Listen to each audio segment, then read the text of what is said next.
உங்க வேலை உங்களுக்கு முக்கியம்னா உடனே நிறுத்துங்க இன்ஸ்பெக்டர். நீங்க யார பிடிச்சிருக்கீங்கன்னு உங்களுக்கு தெரியுதா? நாம எல்லாரும் யூனிஃபார்மா கலட்ட வேண்டியதுதான். அவரை ஹாஸ்பிட்டல் கூட்டிட்டு போலாம். அவருக்கு ரொம்ப அடிபட்டு இருக்கு. ஜெய்ஹிந்த் சார். இந்த பிச்சைக்காரன் இவன் காத்தவராயனோட என்ன சார் சொல்றீங்க? இவன் அந்த கோயில்ல... கமிஷனர் தன் மொபைலை எடுத்து இன்ஸ்பெக்டரிடம் காண்பிக்க அதை பார்த்ததும் இன்ஸ்பெக்டர் பயத்தில் நடுங்க ஆரம்பித்தார். ராஜா லிங்கேஸ்வரன் சார், இங்கயா? என்ன மன்னிச்சிருங்க சார், நீங்க சொல்றபடி எல்லாமே பண்றேன். என்கிட்ட முதல்லயே நீங்க சொல்லிருக்கலாமே. காத்தவராயன் சொன்னதை நம்பி நான் தப்பு பண்ணிட்டேன். அவர் உடனே அந்த பிச்சைக்காரனை விடுவித்ததுடன் தன் சொந்த செருப்பாலேயே தன்னை அடித்துக் கொள்ள ஆரம்பித்தார். நான் நல்லா தான் இருக்கேன். அப்புறம் ஒண்ணு, நான் யாருன்னு இங்க யாருக்கும் தெரியக்கூடாது. சரிங்க சார். பிச்சைக்காரன் ராஜா அங்கிருந்து கிளம்பி மீண்டும் கோயிலின் முன்பு வந்து நின்றான். தலையில் அடிப்பட்ட காயத்தில் சிறிது மண்ணை தடவிக்கொண்டு தன் பாத்திரத்துடன் வழக்கம் போல போய் உட்கார்ந்து கொண்டான். எந்த சத்தமும் எழுப்பாமல் அமைதியாக இருந்தவனை கண்டு பால்கனியில் இருந்து பார்த்துக் கொண்டிருந்த வெண்ணிலா அதிர்ச்சி அடைந்தாள்.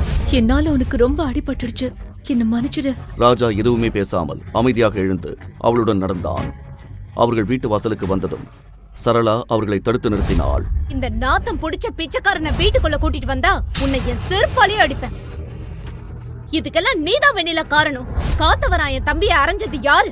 ஆனா அவர்தான் உன் உயிரை காப்பாத்தினாரு. இந்த சத்தத்தை கேட்டு வீட்டில் இருந்த அனைவரும் ஓடி வந்தனர்.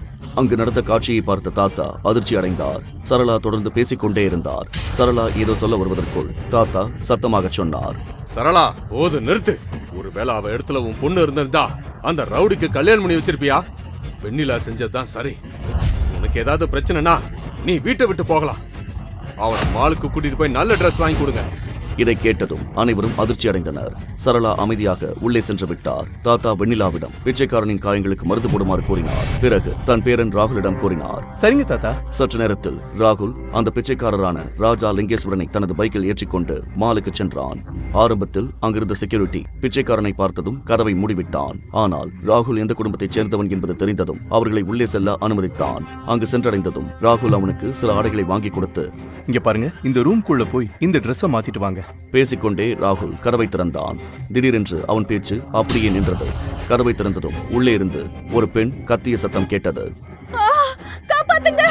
ராகுல் உடனே சாரி சொல்லிவிட்டு கதவை மூடினான். அந்த பெண் கதவை பூட்டாமல் உடை மாற்றிக் கொண்டிருந்தாள். அவன் திரும்பி பார்த்துவிட்டு அந்த பிச்சைக்காரன் ராஜா வேறு ட்ரையல் ரூமுக்குள் செல்வதை கவனித்தான். ராகுல் அங்கிருந்து வெளியே வந்தான். அப்போது ஒரு குத்துச்சண்டை வீரனை போல் இருக்கும் ஒருவன் அவனது வழியை மறித்து சொன்னான். ஏய், நீ என்ன என் கேர்ள் ஃப்ரெண்ட எம்எம்எஸ் எடுக்கிறியா? உன் காதுகளை பிடிச்சுக்கிட்டு கேர்ள் ஃப்ரெண்ட் முன்னாடி கோழி மாதிரி நின்னு சாரின்னு சொல்லு. என்னது? ஆனா அந்த கதவு உள்ளே இருந்து பூட்டவே இல்லையே. நான் சாரி சொல்ல மாட்டேன். இது ஏன் தப்பு இல்ல. அப்ப இத வாங்கிக்க என்று சொல்லிவிட்டு அந்த ஆள் ராகுலை அடிக்க கையை ஓங்கினான். ஆனால் யாரோ அவன் கையை பிடித்து தடுத்தார்கள். அவன் திரும்பி பார்த்துவிட்டு ஷாக் ஆகிவிட்டான். பிச்சைக்காரன் மாலுக்குள்ளையா? எப்படிடா உள்ள வந்த? முட்டாள், என் கையை நீ எப்படிடா பிடிக்கலாம்? என்னடா பண்ண அசிங்கமானவனே? சலீம் டானோட தம்பியையே அடிக்கிறியா? இப்ப பாரு நான் என்ன பண்றேன்னு. இப்படி சொல்லிவிட்டு அவன் ராஜா லிங்கேஸ்வரன் மேல் பாய்ந்தான். ஆனால் ராஜா லிங்கேஸ்வரன் அவனது கையை அப்படியே ஒரு திருப்பினான். கடக்கென்று என்ற சத்தத்துடன் அவனது கையெலும்பு முறிந்தது. அவன் உடனே போனை எடுத்து நகரத்தின் பெரிய ரவுடியான சலீமுக்கு போன் செய்தான். சலீமின் பெயரை கேட்டதும் அவ்விடத்தில் ஒரே கலைபரமானது. எல்லோரும் பயந்து ஓட ஆரம்பித்தனர். ஆனால் ராஜா லிங்கேஸ்வரன் அங்கேயே அசையாமல் நின்றான். சலீமனா, ஒரு பிச்சைக்காரன் என் மேல கைய வச்சிட்டான், அவனை உடனே தூக்கணும். ராஜா லிங்கேஸ்வரன் அமைதியாக நின்றான். ராகுலின் கால்கள் நடுங்கின. அவன் பயத்தில் வேர்வையில் நனைந்தான். அங்கே பயங்கரமான டான் சலீம் வருகிறான். வந்தவுடனேயே அவன் துப்பாக்கியால் சுட அவனது ஆட்களும் உள்ளே நுழைந்ததும் லிங்கேஸ்வரனை தாக்க தொடங்குகிறார்கள். ஆனால் அடுத்து அங்கு நடந்த காட்சியை பார்த்து அனைவரும் உறைந்து போய் நின்றார்கள். 10 வினாடிகளில் 10 ரவுடிகளும் அடிபட்டு கீழே விழுந்து கிடந்தனர். சலீம் பாயால் தனது கண்களையே நம்ப முடியவில்லை. அவன் அதிர்ச்சியுடன் அந்த பிச்சைக்காரன் ராஜா லிங்கேஸ்வரனிடம் சென்று சொன்னான். எவ்வளவு திமிரு உனக்கு? என் ஆளுங்க மேலேயே கை வைக்கிறியா? இல்ல உன்னை அடிச்சு என் கையை அழுக்காக்கிக்க விரும்பல. அதுக்கு பதிலா இந்த பையனோட கழுத்தை 6 இன்ச் குறைக்க போறேன். இதை சொல்லி முடிப்பதற்குள் அருகில் நின்ற ராகுலை பிடித்து இழுத்து அவனது கழுத்தில் கூர்மையான கத்தியை வைத்தான். அடுத்து நடந்த அதிர்ச்சியிலிருந்து ராகுலால் மீளவே முடியவில்லை. இதுவரை வாய் பேசாத ஊமையாக இருந்த பிச்சைக்கார ராஜா கம்பீர குரலில் பேச ஆரம்பித்தான். சலேம், உன்கிட்ட நான் கொஞ்சம் பேசணும்.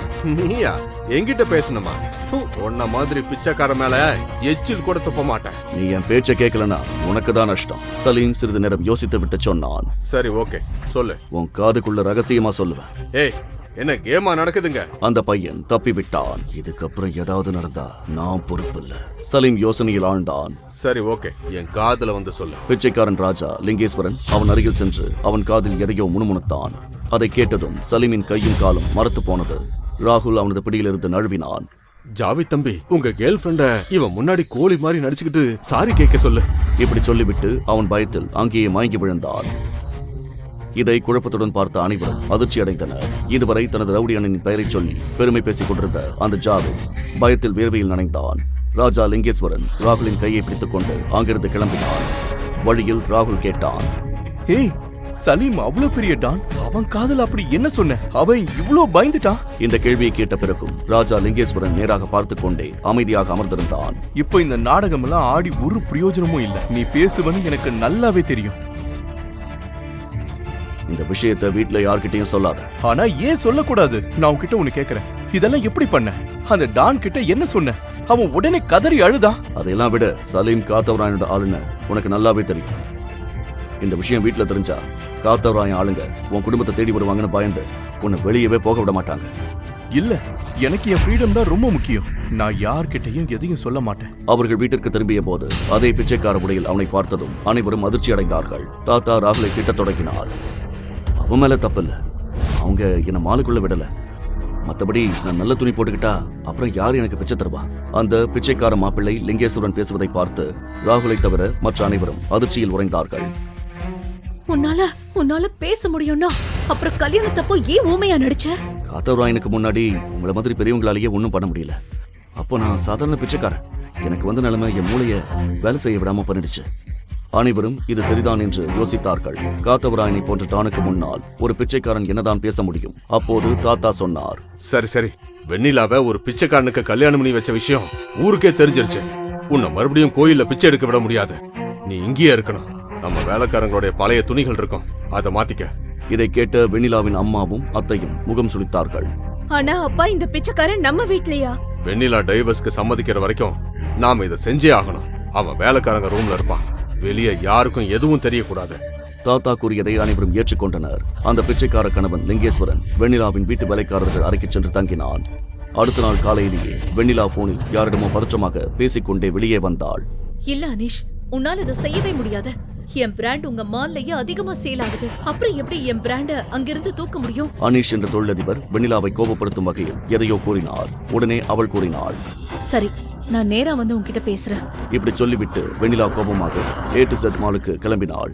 A to Z மால் அந்த சிட்டியிலேயே மிகப்பெரிய மால் ஆகும். மேலும் வெண்ணிலாவின் ஆடை வடிவமைப்புகளின் விற்பனையில் பெரும்பகுதி அங்கிருந்துதான் வந்தது.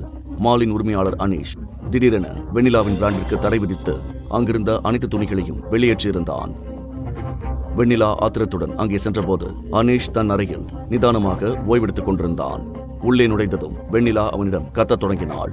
ஆனால் அனீஷ் அதை பொருட்படுத்தவே இல்லை. ஒரு குறும்பு புன்னகையுடன் அவன் கூறினான், ஒரு தெரு பிச்சைக்காரனோட மனைவி ஃப்ரெண்டு எங்க மால்ல இருக்கிறது எங்களுக்கு பெரிய அசிங்கம். அந்த ஃப்ரெண்டால எங்க மாலோட ஸ்டாண்டர்டே குறையுது. இதை கேட்டதும் வெண்ணிலா கோபமடைந்த அளவுக்கு அதிர்ச்சியும் அடைந்தாள். தர்மராஜின் பேத்தி ஒரு பிச்சைக்காரனை திருமணம் செய்து கொண்ட விஷயம் நகர் முழுவதும் பரவியிருந்தது. அவள் கோபமாக, என் பிராண்டுக்கும் என்னோட பர்சனல் லைஃபுக்கும் என்ன சம்பந்தம்?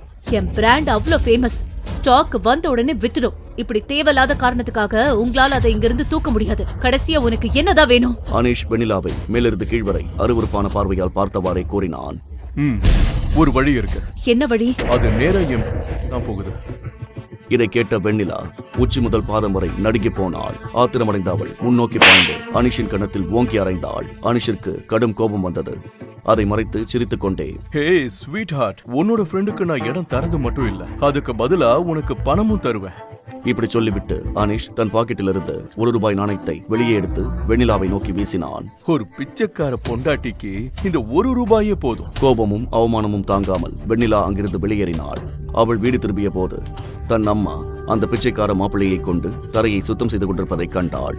அவளது கோபம் மேலும் அதிகரித்தது. வெண்ணிலாவின் அம்மா அவளது கோபமான முகத்தை பார்த்து கேட்டார், என்னாச்சு வெண்ணிலா தங்கம்? அந்த அனீஷ் என்ன சொன்னா? வெண்ணிலா தன் தாயிடம் நடந்த அனைத்தையும் சொன்னாள். அதை கேட்டு அவளது அம்மா கோபப்பட்டு அந்த பிச்சைக்கார மாப்பிள்ளையை உதைத்துக் கொண்டே சொன்னார், இதுக்கெல்லாம் காரணம் இந்த சோம்பேறி பிச்சைக்காரன். இங்க இருந்து வெளியே போடா, எங்களை பிடிச்ச சனியனே. வெண்ணிலாவின் பிச்சைக்கார கணவன் அங்கிருந்து எழுந்து அமைதியாக நடந்து சென்றான். தன் அறைக்கு சென்று மாளிகையின் பழைய வேலைக்காரரிடம் போனை வாங்கி எதையோ பேசினான். கொஞ்ச நேரத்திற்கு பிறகு வெண்ணிலாவின் போன் ஒலித்தது.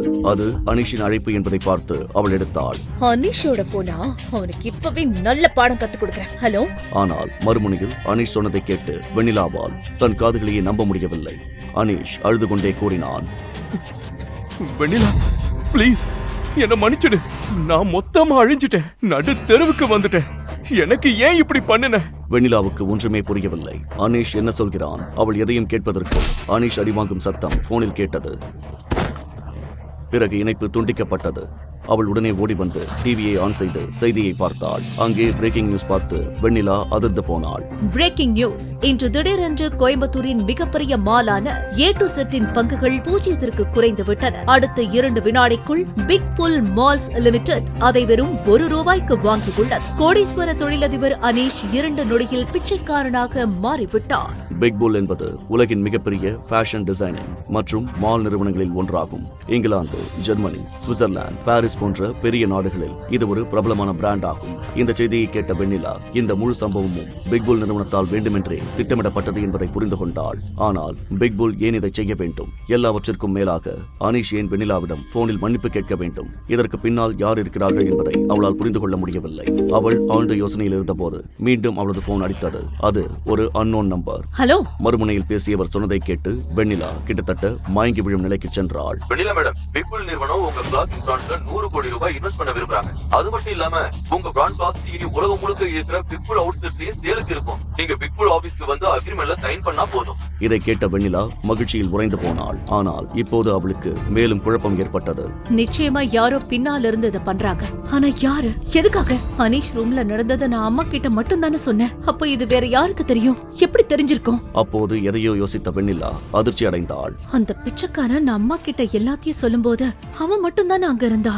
நான் என்ன லூசுத்தனமா யோசிக்கிறேன். அவன் ஒரு பிச்சைக்காரன், அவனால் இதெல்லாம் செய்யவே முடியாது. வீட்டில் இருந்த அனைவரும் இந்த செய்தியை கேட்டதும் பேரானந்தத்தில் திளைத்தனர். கடந்த சில நாட்களாக அந்த குடும்பத்திற்கு வந்த முதல் நற்செய்தி இதுவே ஆகும். அதுவும் எவருமே கனவிலும் நினைத்து பார்த்திராத ஒரு பெரும் மகிழ்ச்சி.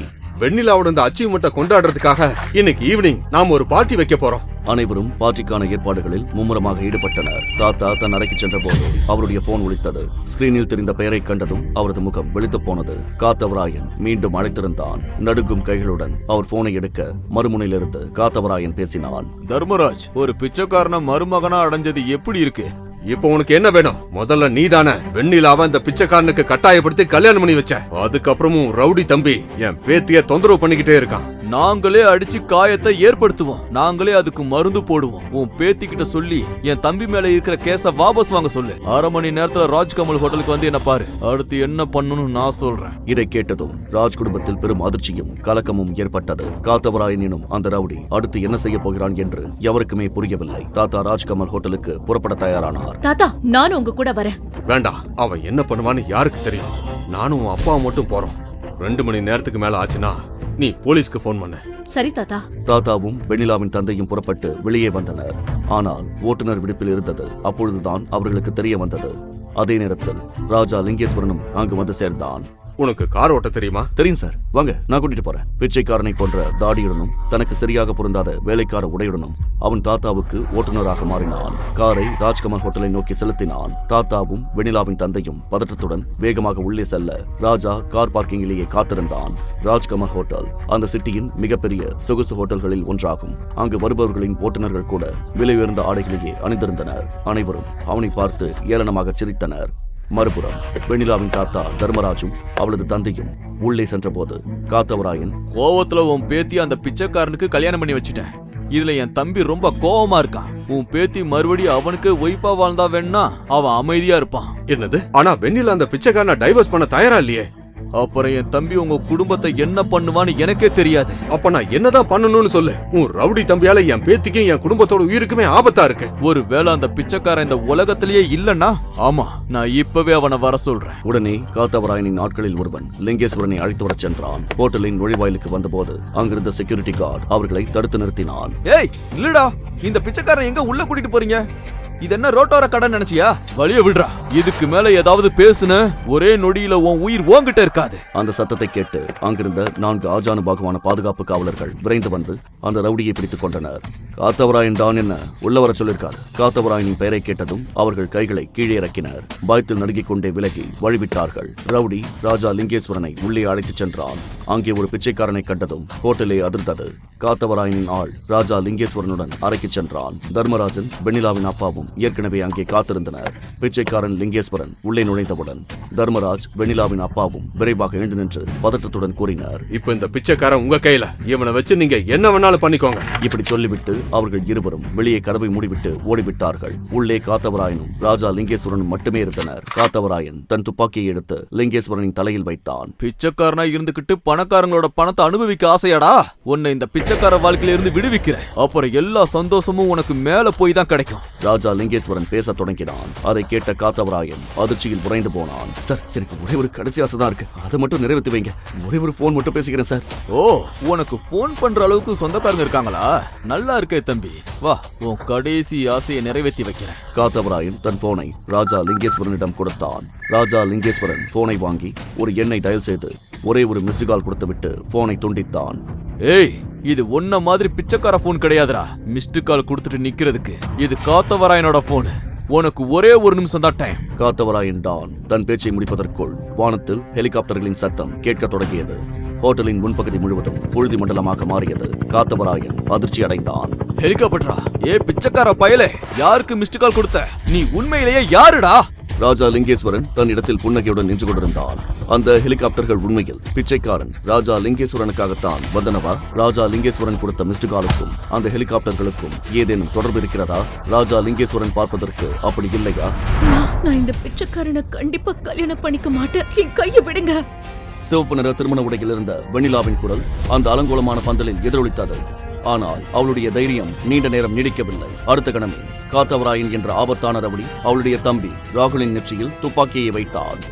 இல்ல இல்ல, என் தம்பியை விட்டுருங்க. உங்க பகை என் கூட தானே, அப்போ என் உயிரை எடுத்துக்கோங்க. காத்தவராயனின் உதடுகளில் ஒரு ஆபத்தான புன்னகை படர்ந்தது. அவனது கண்கள் வெறுப்பாலும் பழிவாங்கலாலும் நிறைந்திருந்தன. நீ மட்டும் என் தம்பிய கல்யாணம் பண்ணிக்க மாட்டேன்னு சொல்லாம இருந்திருந்தா இன்னைக்கு இந்த சிட்டியோட ராணியா இருந்திருப்ப. ஆனா நீ ஒரு பிச்சைக்காரனோட பொண்டாட்டி ஆகணுங்கிறது தான் உன் தலைவிதி. இதை கேட்டதும் தன் மகளின் பரிதாபமான நிலையை பார்த்துக் கொண்டிருந்த வெண்ணிலாவின் தந்தை தங்கபாண்டி திடீரென உறைந்து போனார். அவர் பயத்தால் நடுங்கி மண்டியிட்டு அவனது காலை பிடித்து கெஞ்சினார். தயவு செஞ்சு என்ன மன்னிச்சிருங்க. அவன் செஞ்சது பெரிய தப்புதான். இவ்வளவு பேர் முன்னாடி நான் உங்ககிட்ட மன்னிப்பு கேட்டுக்கிறேன். என் மகளோட வாழ்க்கையை பாழாக்கிடாதீங்க ப்ளீஸ். சில மாதங்களுக்கு முன்பு காத்தவராயனின் தம்பி வெண்ணிலாவிடம் காதலை சொன்னபோது அவள் அதை மறுத்துவிட்டாள். இதனால் அவன் தம்பி அவளிடம் தவறாக நடக்க முயன்றான். வெண்ணிலா அவனை ஜெயிலுக்கு அனுப்பினாள். இதற்கு பழி வாங்குவதற்காக காத்தவராயன் இப்படி ஒரு ஏற்பாட்டை செய்திருந்தான். மாணிக்கம் தன் திருமண ஊர்வலத்தை வெண்ணிலாவின் வீட்டை நோக்கி அழைத்துச் சென்று கொண்டிருந்தான். திடீரென காத்தவராயன் அந்த ஊர்வலத்தை தடுத்து நிறுத்தினான். இந்த கல்யாணம் நடக்காது. இதை கேட்டதும் அங்கே பலத்த அமைதி நிலவியது. ஏய், என்ன சொல்ற நீ? இன்னைக்கு என் மகனோட கல்யாணம். கல்யாணம் நடந்தா மாப்பிள்ள உயிரோட வீட்டுக்கு போக மாட்டான். தம்பி, நாங்க இப்போவே கிளம்பிடுறோம். ஆனால் காத்தவராயனின் பழிவாங்கும் வெறி இன்னும் அடங்கவில்லை. கோவில் படிக்கட்டில் ஒரு பிச்சைக்காரன் அமர்ந்திருப்பதை அவன் கவனித்தான். அவனது ஆடைகள் அழுக்காக இருந்தன. தலையிலும் தாடியிலும் முடிகள் நீளமாக வளர்ந்திருந்தன. கஜபதி, அந்த பிச்சைக்காரனை இங்க கூட்டிட்டு வா. அவனை இந்த குதிரை மேல உட்காரவை. இன்னைக்கு அவன் வெண்ணிலாவை கல்யாணம் பண்ணிப்பான். ஊர்வலத்தில் சில துப்பாக்கி ஏந்திய ரவுடிகள் நடனமாடிக் கொண்டிருந்தனர். அதே சமயம் குதிரை மீது அமர்ந்திருந்த அந்த பிச்சைக்காரனோ குழப்பத்தில் இருந்தான். என்ன நடக்கிறது என்று அவனுக்கு புரியவில்லை. மேலதாளங்கள் மற்றும் துப்பாக்கிச்சூடு சத்தத்துடன் பிச்சைக்காரனின் திருமண ஊர்வலம் வெண்ணிலாவின் வீட்டை அடைந்தது. பின்னர் வெண்ணிலா இந்த திருமணத்தை மறுத்தபோது காத்தவராயன் அவளது தம்பியின் தலையில் துப்பாக்கியை வைத்துச் சொன்னான். உன் தம்பி உனக்கு உயிரோட வேணும்னா நீ இந்த பிச்சைக்காரனை கல்யாணம் பண்ணித்தான் ஆகணும். நான் சம்மதிக்கிறேன். அவள் சம்மதம் சொன்னதை கேட்டதும் காத்தவராயனின் முகத்தில் ஒரு விசித்திரமான புன்னகை தோன்றியது. சொல்லப்போனா உன் புருஷன் உன்கிட்ட எதையும் பேசக்கூட மாட்டான். அவன் ஒரு ஊமை. அதை கேட்டதும் வெண்ணிலா அந்த பிச்சைக்காரனை உற்று பார்த்தாள். அங்கிருந்த மக்கள் அவனது அழுக்க ஆடைகளையும் அவலமான கோலத்தையும் கவனித்தனர். ஆனால் வெண்ணிலாவின் பார்வை அவனது நிசப்தமான கண்களை கவனித்தது. அந்த ஏழை ரவுடிகளிடம் மாட்டிக்கொண்டான். டேய் கஜபதி, மாப்பிள்ளைய கூட்டிட்டு வா. பொண்ணு அவனை பார்க்க தவிச்சுக்கிட்டு இருக்கா. வாடா ராஜா, இன்னைக்கு உனக்கு கல்யாணம். நீ கொடுத்து வச்சவன். கஜபதி பிச்சைக்காரனின் கையை பிடித்து மேடையை நோக்கி இழுக்க முயன்றான். ஆனால் பிச்சைக்காரன் அவனது கையை உதறினான். ஏய் கழுத, நான் உன் தலையெழுத்தையே மாத்த பாக்குறேன். நீ என்னடானா சாக்கடையிலேயே இருக்க ஆசைப்படுறியா? வா முன்னாடி நட. பிச்சைக்காரன் காத்தவராயனின் பேச்சை கேட்காத போது அவன் நேரத்தை வீணடிக்காமல் அவனது கன்னத்தில் 3-4 முறை பலார் என்று அறைந்தான். பிச்சைக்காரனின் வாயிலிருந்து ரத்தம் வடிய தொடங்கியது. அவன் ஊமையாக இருந்ததால் அவனால் அலறக்கூட முடியவில்லை. பந்தலில் இருந்தவர்கள் பிச்சைக்காரனை பார்த்து பரிதாபப்படத் தொடங்கினர். வெண்ணிலாவின் கண்கள் விரிந்தன. இவனுக்கும் இந்த பொண்ணு மேல பரிதாபம் வந்துருச்சு போல இருக்கு. அதான் இந்த பொண்ணுக்காக அடி வாங்கவும் ரெடியா இருக்கான். அப்ப இப்ப என்ன பண்றது பாஸ்? நமக்கு இன்னொரு பிச்சைக்கார அவ்வளவு சீக்கிரம் கிடைக்க மாட்டானே. டேய் பிச்சைக்காரா கேளு, இந்த பையன் அவனோட அக்கா சம்மதிச்சதால தப்பிச்சான். ஆனா நீ இப்படியே பிடிவாதம் பிடிச்சா இவன் கண்டிப்பா உயிரோட இருக்க மாட்டான். காத்தவராயனின் வார்த்தைகள் உடனடியாக பிச்சைக்காரனை பாதித்தன. இப்போது அவனது கண்களில் ஒரு பதற்றம் தெரிந்தது. அவன் ராகுலையும் பின்னர் வெண்ணிலாவையும் பார்த்தான். வெண்ணிலாவும் இப்போது அவனது உதவியற்ற நிலையை முழுமையாக புரிந்து கொண்டாள். என்னாச்சு? நான் சொல்றது உனக்கு புரியலையா? இந்த பையனை பலி கொடுக்க போறியா? காத்தவராயன் ராகுலின் தொண்டையில் கத்தியை அழுத்தினான். பிச்சைக்காரன் தானாகவே மேடையை நோக்கி நகர அதுவே போதுமானதாக இருந்தது. ஏ ஐயரே, ஸ்டார்ட் பண்ணு. அவரும் தயக்கத்துடன் மந்திரங்களை ஓதினார். திருமணம் முடிந்தது. வெண்ணிலா தன் திருமணத்தை பற்றி எத்தனையோ கனவுகளை கண்டிருந்தாள். ஆனால் இன்று ஒரு பிச்சைக்காரனை திருமணம் செய்து கொள்ளும் அளவுக்கு அவள் உதவியற்றவளாகிவிட்டாள். திருமணத்திற்கு வந்திருந்த அனைத்து மரியாதைக்குரிய மனிதர்கள் மத்தியிலும் வெண்ணிலா மற்றும் அவளது குடும்பத்தின் மானம் சின்னாபின்னமானது. வாழ்த்துக்கள் தர்மராஜ். இன்னைக்கு உங்க பேத்தி உங்களோட கௌரவத்தை எங்கேயோ கொண்டு போயிட்டா. காத்தவராயன் ராகுலை விட்டுவிட்டு கிளம்ப திரும்பினான். ஆனால் ஏதோ ஞாபகம் வந்தவனாக வெண்ணிலாவிடம் சென்றான். என்கிட்ட வச்சுக்கிட்டா என்ன நடக்கும்னு பாத்தியா? இன்னைக்கு நீ இந்த பிச்சைக்காரனோட பொண்டாட்டி ஆயிட்ட. Happy married life. முதல் இரவை நல்லா என்ஜாய் பண்ணு. இதற்கு பிறகு காத்தவராயன் அங்கிருந்து கிளம்பினான். அவன் தன் கூட்டாளிகளுடன் வெளியேறியதும் வெண்ணிலா மயங்கி தன் இருக்கையிலேயே சரிந்தாள். என் பொண்ணுக்கு என்னாச்சு? யாராச்சும் கொஞ்சம் பாருங்களேன். பயப்பட எதுவும் இல்லை. அதிக மன அழுத்த காரணமா அவங்க மயங்கிட்டாங்க. இன்னும் கொஞ்ச நேரத்துல அவங்களுக்கு நினைவு வந்துடும். இதை கேட்டதும் ராகுல் தன் அக்காவை தூக்கிக் கொண்டு உள்ளே சென்றான். அங்கிருந்த உறவினர்களும் தங்களது சிரிப்பை அடக்கிக் கொண்டு மெல்ல நகரத் தொடங்கினர். இந்த வாய்ப்பை ஊமை பிச்சைக்காரன் பயன்படுத்திக் கொண்டான். அவனும் சத்தமில்லாமல் கோவிலை நோக்கி நடந்து சென்றான். நினைவு திரும்பியதும் வெண்ணிலா அழத் தொடங்கினாள். அழாதம்மா, நாம சீக்கிரமே அந்த பிச்சைக்காரங்கிட்ட இருந்து உனக்கு விவாகரத்து வாங்கிடலாம். ஆனால் வெண்ணிலா ஒரு உறுதியான முடிவை எடுத்திருப்பது போல் தோன்றியது. என்ன நடந்தாலும் சரி தாத்தா, அவன் யாரா இருந்தாலும் சரி, அவ என் கூட அக்னி சாட்சியா 7 அடிகள் நடந்து கல்யாணம் பண்ணிருக்கான். என் நெத்தியில குங்குமம் வச்சிருக்கான். இன்னில இருந்து அவன் தான் என் புருஷன். இந்த கல்யாணத்தை நான் முழு மரியாதையோட ஏத்துப்பேன். இதை கேட்ட வெண்ணிலாவின் அண்ணி சரளா சொன்னாள். ஓஹோ, பெரிய சத்தியமா சாவித்ரியாக போறியோ? நல்லா கேளு, அந்த நாத்தம் புடிச்ச பிச்சைக்காரன் நம்ம வீட்டுக்குள்ள நுழைய கூடாது. உனக்கு அவன் மேல அவ்வளவு காதல் இருந்தா நீ அவன் கூட சேர்ந்து ஒரு திருவோடு எடுத்துக்கிட்டு கோவில் படியில போய் உட்காரு. மறுபுறம் இந்த குடும்ப நாடகங்களிலிருந்தெல்லாம் விலகி அந்த பிச்சைக்காரன் மீண்டும் கோவிலுக்கு சென்று தன் திருவோட்டுடன் அமர்ந்து கொண்டான். அவளுக்கு இவ்வளவு பெரிய கொடூரம் நடந்திருக்கிறது என்று யாரும் அமைதியாக கூட சொல்ல முடியாது. அடுத்த நாள் வெண்ணிலாவும் அவளது குடும்பத்தினரும் கோவிலுக்கு சென்றனர். அவள் பூஜை செய்ய வந்திருந்தாள். அவர்களை கண்டதும் பிச்சைக்காரன் ஒரு மரத்தின் பின்னால் சென்று மறைந்து கொண்டான். வெண்ணிலாவின் கண்கள் அவனையே தேடிக் கொண்டிருந்தன. ஆனால் அந்த பிச்சைக்காரன் அவள் கண்ணில் பட விரும்பவில்லை. வெண்ணிலாவும் அவளது குடும்பத்தினரும் கோவிலின் படிக்கட்டுகளில் ஏறிய போது 3-4 பெரிய கார்கள் அங்கே வந்தன. அவை வந்து நின்றதும் 20 ரவுடிகள் கீழே இறங்கினர். அவர்களுடன் காத்தவராயனின் தம்பி தேவாராமும் வந்தான். கோவிலை சுத்தி வளைங்க, யாரும் தப்பிச்சு போக கூடாது. யாருக்கும் எதுவும் புரிவதற்குள் ரவுடிகள் அனைவரும் கோவிலை சூழ்ந்தனர். தேவராமும் 2 ரவுடிகளும் படிக்கட்டுகளில் ஏறி கோவிலுக்குள் சென்றனர். வெண்ணிலா கண்களை மூடிக்கொண்டு கோவிலை பலம் வந்து கொண்டிருந்தாள். திடீரென்று தனக்கு முன்னால் யாரோ நிற்பதை அவள் உணர்ந்தாள். அவள் கண்களை திறந்தாள். அவளுக்கு முன்னால் நின்ற மனிதனை கண்டு அவள் உடல் நடுங்கியது. இப்போ உனக்கு என்ன வேணும்? உங்க அண்ணன் காத்தவராயன் ஏற்கனவே என் வாழ்க்கையை ஒரு வேடிக்கை பொருளாக்கிட்டான். என் அண்ணா உனக்கு ஏதோ ஒரு பிச்சைக்காரனோட கல்யாணம் பண்ணி வச்சதா கேள்விப்பட்டேன். ஆனா இந்த கல்யாணத்தை நான் ஏத்துக்க மாட்டேன். நான் உன்னை இப்பவே இந்த கோயில்ல வச்சு கல்யாணம் பண்ணிப்பேன். நமக்கு முதலிரவோ நடக்கும். வெண்ணிலாவின் உடல் முழுவதும் ஒரு நடுக்கம் பரவியது. அவள் அங்கிருந்து தன் குடும்பத்தை நோக்கி ஓடினாள். தேவராம் அவளுக்கு பின்னால் ஓடி வந்து அவளது கையை பிடித்தான். காத்தவராயனின் தம்பியை கோவிலில் கண்டதும் குடும்பத்தினர் அனைவரும் அதிர்ச்சி அடைந்தனர். அதை தடுக்க யாருக்கும் தைரியம் இல்லை. வெண்ணிலாவால் தன் முழு பலத்தை பயன்படுத்தியும் அவனது பிடியிலிருந்து கையை விடுவிக்க முடியவில்லை. அன்னைக்கு உன் கை என் கணத்துல பட்டுச்சுல்ல, கடவுள் மேல சத்தியமா சொல்றேன், இந்த பூ மாதிரி மென்மையான கையை பிடிச்ச தீர்வன் நான் சபதம் எடுத்தேன். ஆனால் அவன் தன் வாக்கியத்தை முடிப்பதற்குள் வலியால் அவனது அலறல் சத்தம் கோவில் முழுவதும் எதிரொலித்தது. வெண்ணிலா ரவுடி தேவாரத்தின் கையை ரத்தம் வரும் அளவுக்கு பலமாக கடித்திருந்தாள். தேவாரத்தின் பிடி தளர்ந்தது. வெண்ணிலா அவனை தள்ளிவிட்டு படிக்கட்டுகளை நோக்கி ஓடினாள். தேவாராம் ஆத்திரமடைந்தான். என்னைய கடிக்கிறியா நீ? இந்த ரொமான்ஸ் எல்லாம் போதும், நீ நான் என்ன பண்றேன்னு பாரு. இதை சொல்லிவிட்டு தேவராம் வெண்ணிலாவை துரத்தினான். அவன் கையில் ஒரு ஹாக்கி ஸ்டிக்குடன் ஓடினான். வெண்ணிலா வெறித்தனமாக ஓடிக்கொண்டிருந்தாள். அவசரத்தில் படிக்கட்டுகளுக்கு அருகில் அவளது துப்பட்டாவில் கால் சிக்கி அவள் அங்கேயே நிலைதடுமாறி விழுந்தாள். தேவாராம் அவளிடம் விரைந்து வந்து கோபமாக கத்தினான். இப்ப பாரு உன் மண்டையை எப்படி பழக்கிறான். இதை சொல்லிவிட்டு அந்த ரவுடி தேவாராம் தன் ஹாக்கி ஸ்டிக்கை உயர்த்தினான். வெண்ணிலா பயத்தில் கண்களை மூடிக்கொண்டாள். அவள் கண்களை இறுக்கமாக மூடினாள். இனி தப்பிக்க வழியே இல்லை என்று அவளுக்கு தெரியும். ஆனால் 2 வினாடிகள் கடந்தன. 3 வினாடிகள் காத்திருந்தாள். ஹாக்கி ஸ்டிக் அவள் மீது படவில்லை. அவள் கண்களை திறந்து பார்த்தபோது அங்கிருந்த காட்சியை கண்டு அதிர்ந்தாள். தேவராம் அவளை பார்க்காமலேயே அந்த பிச்சைக்காரனை பலமாக அடித்துக் கொண்டிருந்தான். திடீரென்று தேவராம் இதை கவனித்தான். அவன் பிச்சைக்காரனை பார்த்ததும் ஹாக்கி ஸ்டிக்கை கீழே இறக்கிவிட்டு சொன்னான், ஓஹோ, என்ன ஒரு பாசகார புருஷன். இதுவும் நல்லதுக்கு தான். இப்ப இவ விதவாயிடுவான். அதுக்கப்புறம் நான் இவ கூட முதலிரவ கொண்டாடுவேன். விதவ மறுமணம் நல்லது தானே. நான் ஒரு சமூக சேவை தானே செய்யறேன். ஆனால் ரத்த வெள்ளத்தில் இருந்த அந்த பிச்சைக்காரன் திடீரென முன்னோக்கி பாய்ந்து தேவாரத்தை பலமாக தள்ளினான். அவன் படிக்கட்டுகளில் உருண்டு விழுந்தான். அவனது உடலிலிருந்து ரத்தம் வெளியேறியது. அவன் அலறத் தொடங்கினான். ஆனால் அதே நேரத்தில் ஒரு போலீஸ் ஜீப் அங்கே வந்தது. போலீசாரை கண்டதும் வெண்ணிலாவும் அவளது குடும்பத்தினரும் நிம்மதி அடைந்தனர். அவர்கள் இன்ஸ்பெக்டரை நோக்கி ஓடினர். அவள் ஏதோ சொல்ல முற்பட்ட போது இன்ஸ்பெக்டர் சொன்னார், இந்த பிச்சைக்காரனை பிடிச்சி ஸ்டேஷனுக்கு கூட்டிட்டு போங்க. மேடம், நீங்க வீட்டுக்கு கிளம்புங்க. இது போலீஸ் விஷயம். இந்த பிச்சைக்காரன் காத்தவராயன் சாரோட தம்பியை அடிச்சிருக்கான். இவனுக்கு கண்டிப்பா தண்டனை கிடைக்கும். ஆனா இன்ஸ்பெக்டர் சார், இவர்தான் என்ன காப்பாத்தினாரு. வெண்ணிலா ஏதோ சொல்ல வந்த போது அவளது அண்ணி சரளா அவளை தடுத்து நிறுத்தி சொன்னாள், ஒண்ணு பண்ணு, நீயும் அவன் கூடவே போயிரு. ஜெயிலுக்குள்ள போய் 2 பேரும் ஆடு புலி ஆட்டம் விளையாடுங்க. இதை சொல்லிவிட்டு சரளா வெண்ணிலாவின் கையை பலவந்தமாக பிடித்து இழுத்துச் சென்றாள். போலீஸ்காரர்கள் பிச்சைக்காரனை கைது செய்தனர். அவனும் அமைதியாக அவர்கள் பின்னால் சென்றான். கமிஷனர் முதல் முதலமைச்சர் வரை அனைவரும் ஏன் அவனுக்கு தலை வணங்குகிறார்கள். வெண்ணிலாவுக்கு பிக் புல் நிறுவனம் அளித்த ஆஃபருக்கும் ராஜா லிங்கேஸ்வரனின் போன் காலுக்கும் ஏதாவது சம்பந்தம் உள்ளதா? மாலில் சலீம் டானிடம் அவன் என்ன சொன்னான்? வெண்ணிலாவின் தாத்தாவையும் அவளது அப்பாவையும் ராஜா லிங்கேஸ்வரன் பழி வாங்குவானா இல்லையா? அடுத்து என்ன நடக்கப் போகிறது? மீதமுள்ள கதையை தெரிந்து கொள்ள பாக்கெட் எஃப்எம் யூடியூப் சேனலில் அடுத்த எபிசோடை பாருங்கள். மேலும் பெக்கர் ஹஸ்பண்டின் அனைத்து எபிசோடுகளையும் கேட்க டிஸ்கிரிப்ஷனில் உள்ள லிங்கை கிளிக் செய்து பாக்கெட் எஃப்எம் ஆப்பை டவுன்லோட் செய்யவும்.